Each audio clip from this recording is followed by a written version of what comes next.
Media আপনার হাতের মুঠায়, কিন্তু চিরকাল এই অবস্থা থাকবে না।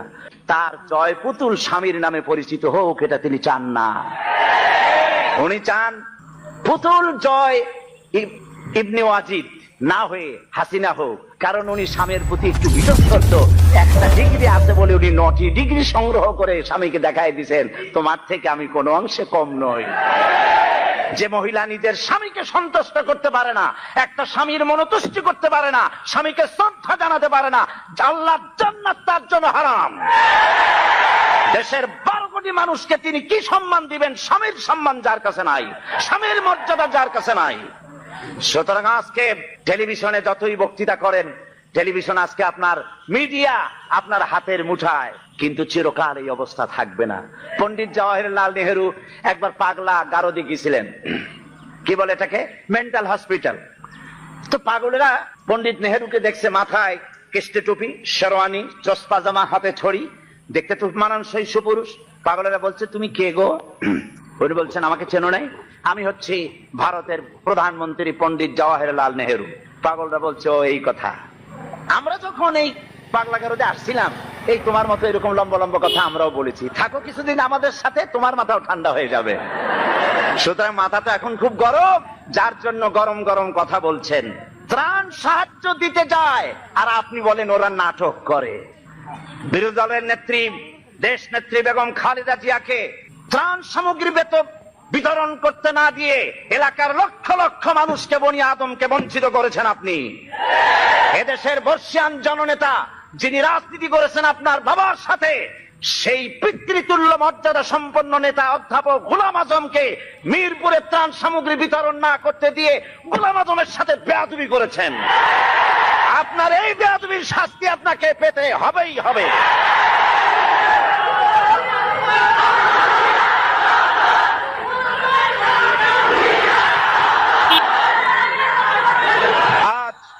আজ স্পষ্ট করে বলি, বাংলাদেশে বলা হয় শিবির রক কাটে, বলে না?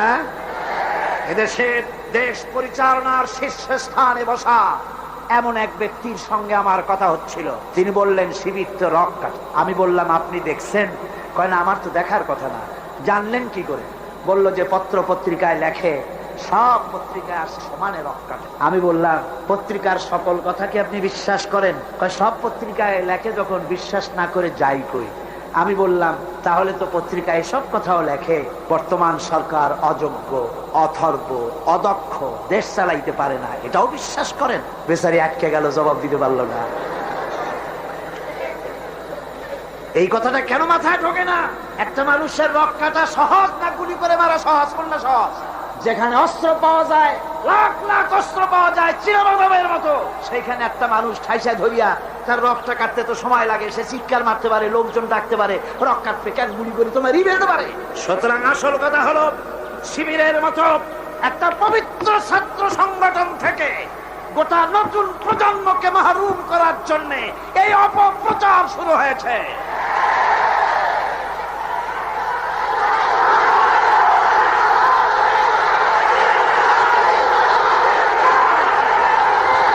আমার মুসলমান ভাইয়েরা, এজন্য আমি বলতে চাই, আমার ভাইদেরকে বলতে চাই, তোমরা একটুখানি যাদের বিরুদ্ধে লেগেছো, একটুখানি যায় দেখো রাতের আধারে এই ছেলেগুলি কি করে, ওদের রিপোর্ট দেখো।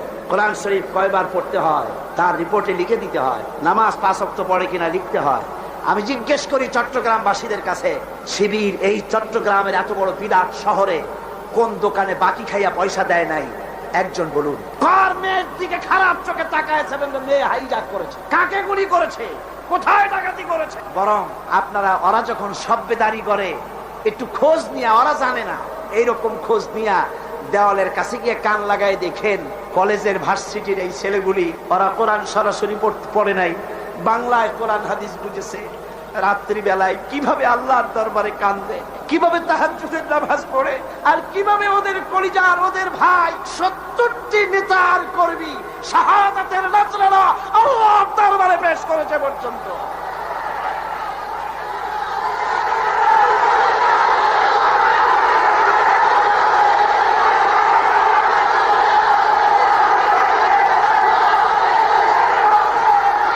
আজ আমি আমি আজ এই বিশাল জনসমুদ্রের পক্ষ থেকে বলতে চাই, চট্টগ্রাম বিশ্ববিদ্যালয়ের বাইরে একটা ছেলেকে কে বা কারা মারলো, সেই জন্য বিশ্ববিদ্যালয় বন্ধ করে দেওয়া হলো। কতদিন কেউ জানেন না?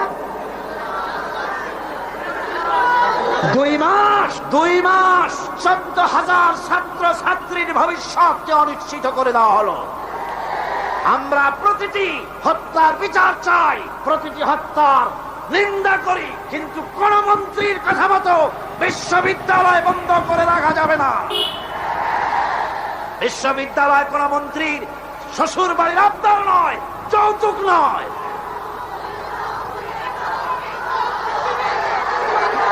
আজ চট্টগ্রামে বিবেক সম্পন্ন লোকদের কাছে আমি আপিল করে গেলাম, বিশ্ববিদ্যালয়কে খুলে দিতে হবে। এই 14,000 ছাত্র ছাত্রীদের ভবিষ্যৎকে জলাঞ্জলি দেওয়া যাবে না। আপনারা একটা কথা শোনেন, পৃথিবীতে দেশ শুধু বাংলাদেশ না, আরো দেশ আছে না? সন্ত্রাসের কারণে ভারতের ইউনিভার্সিটি বন্ধ হয়েছে বছরে কয়দিন? কোন ইউরোপে কয়দিন, আমেরিকায় কয়দিন, বাংলাদেশে বন্ধ হয় কেন? আর কারণ পেঁয়াজ রসুন যেমন এখন ভারত থেকে আমদানি করা লাগে, মুরগির ডিমের থেকে কসমের ডিম আমদানি করা লাগে, সুই থেকে শুরু করে প্লেনের পার্টস পর্যন্ত ভারত থেকে আনা লাগে। বাংলাদেশ এখন ভারতের কলোনি, ভারতের মার্কেট, ঠিক কিনা? সুতরাং পেঁয়াজ রসুন যেমন আমদানি করা লাগে, ডাক্তার, ইঞ্জিনিয়ার, প্রফেসর তাও যেন ভারত থেকে আনা লাগে। এই জন্য কলেজ বিশ্ববিদ্যালয় বন্ধ করে দেওয়া হচ্ছে।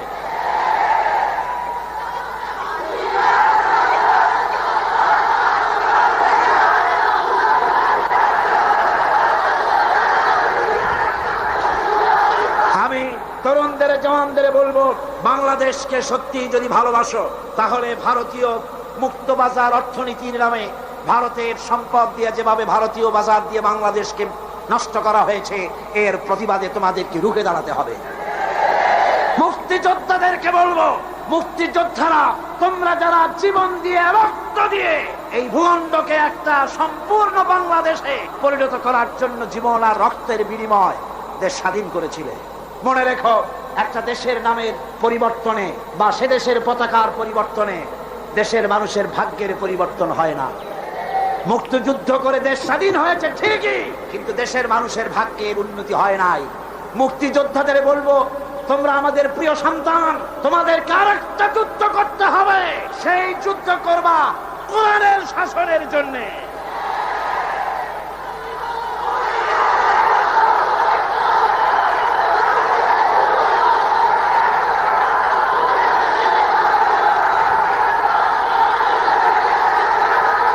মুক্তিযোদ্ধারা, সমস্ত মুক্তিযোদ্ধাদের প্রতি আমার আবেগ ভরাই আবেদন রইল, বাংলাদেশকে ইসলামী শাসন প্রবর্তন করার জন্য আপনারা আপনাদের অবদান রাখুন। কিয়ামতে পুরস্কার পাবেন আল্লাহর দরবারে, কোনো সন্দেহ নাই। যুবকদের ব্যাপারে সর্বশেষ কথা, কোরআন পড়ো, হাদিস পড়ো, বখাটেপনা, মাস্তানিপনা, সাদাবাজি বন্ধ করো। সত্যিকারের মুসলমান হয়ে আল্লাহর দ্বীনের দিকে এগিয়ে আসো। জান্নাত তোমাদের জন্য অবধারিত। বুড়া মানুষ একটাও ভেস্তে যাবে না কিয়ামতে। বুড়া মানুষ একটাও ভেস্তে যাবে না, কালো মানুষ একটাও ভেস্তে যাবে। বুড়া মানুষরা আবার অসন্তুষ্ট হন, আপনি যখন ভেস্তে যাবেন আল্লাহ আপনারে জওয়ান বানায় দিবেন। কারণ ভেস্তে এত নিয়ামত যা বুড়ারা খাইয়া হজম করতে পারবে না, ভেস্ত নষ্ট করে ফেলাবে। এই জন্য সব উরুবান আতরাবা, সমবয়স্ক বয়স্ক আল্লাহ করে দিয়ে দিবেন। কাল সুবহানাল্লাহ। জওয়ানদের ব্যাপারে এই আবেদন রইল। আর একটি কথা না বললে নয়, সেটা হচ্ছে এনজিও। সেটা কি? এনজিও বাংলাদেশে বড় রকমের একটি সমস্যা। এনজিও, সব এনজিও খারাপ তা নয়, কয়েকটা এনজিও আছে ইসলামের মারাত্মক শত্রু। বাংলাদেশে ইসলামের শ্রেষ্ঠ শত্রু হচ্ছে ব্রাক, 2 নম্বরে কারিতাস, 3 নম্বরে অক্সফাম। 52টা ইসলাম বিদ্বেষী এনজিও বাংলাদেশে কাজ করছে। আমাদের দেশে বামপন্থীরা এতদিনে খয়রাত করতো, ভিক্ষা করা ছাড়া উপায় থাকতো না, যেহেতু রাশিয়া তো শেষ। এনজিওরা এদের সকলকে চাকরি দিয়ে দিছে। আর এদের পত্রিকা হলো, এনজিওদের পত্রিকা হলো, ওর নাম রাখছে জনকণ্ঠ, আসলে এটার নাম হলো জঘন্য কণ্ঠ। এই জঘন্য কণ্ঠ আজকের কাগজ, ভোরের কাগজ, সকালের কাগজ, বাংলা বাজার, সবুজ বাংলা, আলামী, যতগুলি পত্রিকা, সব ভারতের টাকা দিয়া পত্রিকাগুলি পরিচালিত হয়। এনজিওরা এই পত্রিকার মাধ্যমে ওলামাদেরকে ফতোয়াবাজ বলে গালি দেয়, ঠিক কিনা? ওরা নিজেরা মতলব বাস, তাই আলেমদের বলে ফতোয়া বাস। ওরা তুত গাছ লাগাইছে, জানেন তো তুত গাছ? বগুড়ায় গেলাম, ওরা কয় যে আলেমেরা সব তুত গাছ কাটছে। আমরা আলেমদের খাইয়ে খাইয়ে কাম নাই, তুত গাছ কাটবে। তুত গাছ লাগাইছো কেন তুমি? কেন তুত গাছ লাগিয়েছ? আমার দেশে সুতার প্রয়োজন, রেশমের এত কাপড় পরবে কোন বড় লোক? তারপর যদিও রেশমি কাপড় দরকার, আমি মানলাম, সেজন্য এক জায়গায় শত শত বিঘা জমি কেন, সেখানে তোমরা তুত গাছের চাষ করো। কিন্তু মাইলের পর মাইল রাস্তার দুই ধারে তুত গাছ লাগাইয়া উদ্দেশ্যটা কি? কারা সংরক্ষণ করবে? কারা পোকা চাষ করবে? কারা তুত আহরণ করবে? আসল উদ্দেশ্য কি জানেন? আসল উদ্দেশ্য হলো দেশ যাতে বনায়ন করে দেশ সমৃদ্ধ না হয়। একটা মেহগনি গাছ লাগালে 15 বছর পর মেহগনি গাছের দাম হবে 20,000 টাকা, সেখানে তুত গাছ 20 বছর পরে দাম হবে না 10 টাকাও। বাংলাদেশের এই বনায়নের বিরুদ্ধে তুত গাছ লাগিয়ে তারা বড় বড় গাছ লাগাবার পথকে বন্ধ করে দিচ্ছে। সুতরাং এই বদনাম যদি তোমরা আমাদের দাও, শোনো, এই বদনাম যদি আমাদের দাও, আলেমেরা তুত গাছ কাটে, এই তুত গাছ দিয়েই আমরা তোমাদের ভূত ছাড়াবো ইনশাআল্লাহ। আজ শহর সমূহে আপনি যদি মসজিদ বানাতে চান জায়গা পাবেন না, ভূমি প্রশাসন থেকে বলবে জায়গা নাই। কিন্তু কারিতাস, অক্সফাম, এনজিওরা যদি জায়গা কিনতে চায়, চাষ বানাবার জন্য জায়গা চিনতে চায়, এই চট্টগ্রাম শহরে জায়গার অভাব হবে না। ঠিক কিনা কন? জোরে বলেন ঠিক কিনা? অদূর ভবিষ্যতে বাংলাদেশকে লেবানন এবং বৈরুত বানাবার একটা ষড়যন্ত্র নিয়ে এনজিওরা তারা কাজ করে যাচ্ছে। তারা আমাদের দেশের গরিব মানুষদেরকে খ্রিস্টান বানাচ্ছে। সুতরাং এনজিওরা তাদের অপতৎপরতা যদি বন্ধ না করে, তাহলে এই বাংলাদেশের 11.5 কোটি মুসলমানের মধ্য থেকে আবার টিপু সুলতানের জন্ম হবে, ফকির মজনু শাহর জন্ম হবে।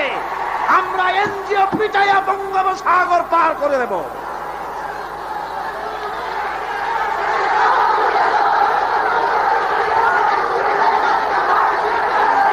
আমার মুসলমান ভাইরা, আমাদের দেশে সব এনজিও খারাপ তা কিন্তু আমি বলি নাই। 800 এনজিও কাজ করে, তার মধ্যে 600 এনজিও বাংলাদেশ বহু ভালো ভালো কাজ করে, আর বিদেশি 200-র ভিতরে 52টা এনজিও কাজ করে ইসলামের বিরুদ্ধে। তার ভিতরে শ্রেষ্ঠ হচ্ছে প্রাণ। একটা বাড়িতে যদি 5টা ছেলে বেকার থাকে আর একটা মেয়ে আছে, বেকার 5টা ছেলেরা তারা চাকরি দেবে না, চাকরি দেবে মেয়ে লোকটাকে। কোন ঠিক কিনা? জোরে কোন ঠিক কিনা? আমাদের মেয়েদেরকে বেপরোয়া করেছে, মোটর সাইকেলে চড়িয়েছে, ইজ্জত নষ্ট করেছে, বাংলাদেশের পারিবারিক বন্ধনকে বিনষ্ট করেছে। সুতরাং এই শয়তানি আমরা আর চলতে দেব না বাংলাদেশে ইনশাআল্লাহ। জোরে কোন ইনশাআল্লাহ। ভাইরা আমার, এরপরে আমার কথা হচ্ছে সাংবাদিক ভাইদের জন্য। সাংবাদিক ভাইরা যারা সাংবাদিকতা করেন, এটি একটি মহান পেশা। কোন আলহামদুলিল্লাহ। এই মহান পেশার দায়িত্ব যারা নিয়েছেন, আপনার একটা খবরে দেশের মধ্যে উত্তেজনার সৃষ্টি হতে পারে, আবার একটা বস্তুনিষ্ঠ সংবাদ পরিবেশনের কারণে উত্তেজনা প্রশমিত হতে পারে। ঠিক কিনা? সেজন্য সাংবাদিক বন্ধুদের বলবো, নিজের মত, দলের মত সংবাদ পরিবেশনার জন্য প্রভাবিত করতে না পারে, নিরপেক্ষভাবে বস্তুনিষ্ঠ সংবাদ পরিবেশনের চেষ্টা করুন। আমি দুঃখিত, এই চট্টগ্রাম এত বড় সবগুলি ন্যাশনাল পত্রিকার অফিস এখানে আছে কি নাই? আছে কি নাই? একটা মেয়ে লোকের খেমটা নাচ হলে পরে পত্রিকার প্রথম পৃষ্ঠায় আসে, লক্ষ লক্ষ জনতার ঢল নামলো, তোমাদের ক্যামেরাম্যান কোথায়, তোমরা কোথায় জিজ্ঞাসা করি। সুতরাং ইসলামের সাথে দুশ্মনী করো না। সময় একদিন আসবে যেদিন তোমরা নিজেরা এসে অনুমতি চাবা একটু খবর নিয়ে যায়। ইনশাআল্লাহ সময় আসবে, ইনশাআল্লাহ ইনশাআল্লাহ। হুজুর যখন প্রথম উমরা করতে গেলেন, চাবি চাইছিলেন চাবির দ্বার রক্ষকের কাছে, চাবি তো দিলই না, আরো গালাগালি দিয়ে দিল। সাহাবীরা বললেন, হুজুর অর্ডার দেন, ওর কল্লারে নামাই দি। হুজুর কয় না। এরপরে যেদিন ফতে মক্কার দিন, সেই দিন চাবিওয়ালা আসছে, এসে কয়, হুজুর ঘরের মধ্যে ঢুকবেন না, এই নেন চাবি। হুজুর চাবি নিলেন, দরজা খুললেন, ভিতরে ঢুকলেন, মূর্তি ফেলাই দিলেন, নামাজ পড়লেন, বেরিয়ে এসে বললেন, নাও এই চাবি তোমার কাছে থাকবে, কোন জালিম ছাড়া এই চাবি তোমার কাছ থেকে কেউ নিতে পারবে। সুবহানাল্লাহ, এর নাম ইসলাম। আজ পর্যন্ত ওই চাবি সেই বংশের লোকের থাকে। ফাহাদের বাপেরও ক্ষমতা নাই ওই চাবি নেওয়ার, কারণ রাসূল বলেছে জালিম ছাড়া এই চাবি কেউ নেবে না। সুবহানাল্লাহ। আমরা সাংবাদিক ভাইদেরকে সম্মান করি, সেই সম্মানের মূল্য দেবেন। আমরা কথা বলি জাতিকে রক্ষা করার জন্য, দেশের স্বাধীনতার সার্বভৌমত্বকে টিকিয়ে রাখার জন্য। আমরা বাজে গপ্প করি না, আজে বাজে কথা বলি না, আজে বাজে গাল গপ্প বলে সময় নষ্ট করি না। জাতির চরিত্র গঠন, দেশের সার্বভৌমত্ব রক্ষার জন্য চেষ্টা করি। দেশ যদি আক্রান্ত হয় জীবন দেবে এরা, এই যারা বসে আছে, ঠিক কিনা? জোরে বলেন ঠিক কিনা? সুতরাং কথাগুলি যথাযোগ্যতার সাথে সাংবাদিক ভাইয়েরা পরিবেশন করুন। আপনাদের জন্য এটাই রইল আমার আবেদন। এরপরে আমি বলবো ওলামা সমাজের ব্যাপারে কথা বলবো। বক্তৃতা শেষ করে নিয়ে আসছি, মুনাজাতের দিকে এগিয়ে যাচ্ছি। ওলামাদের ব্যাপারে বলবো, ওলামা হাজারাত, আপনারা হচ্ছেন দ্বীনের আমানত আপনাদের কাছে। আলহামদুলিল্লাহ, এই মাহফিলে আমি যদি হাত উঁচু করতে বলি, কয়েক হাজার আলেম উস্তাদ এখানে আছে। এমনকি মাহফিলের ভিতরে মঞ্চে জায়গা দেওয়া তো সম্ভব না। আমারে যারা পড়াইতে পারে, আমি যাদের জুতা বহন করার যোগ্যতা রাখি না, এরকম বড় বড় আলেম এই মাহফিলের মধ্যে বসা আছে। কোন সুবহানাল্লাহ, জোরে কোন আলহামদুলিল্লাহ। আমি ওলামাদের খেদমতে আরজ করব, আসুন আমরা এক হই, ন্যাক হই, ঐক্যবদ্ধ ভাবে গোটা জাত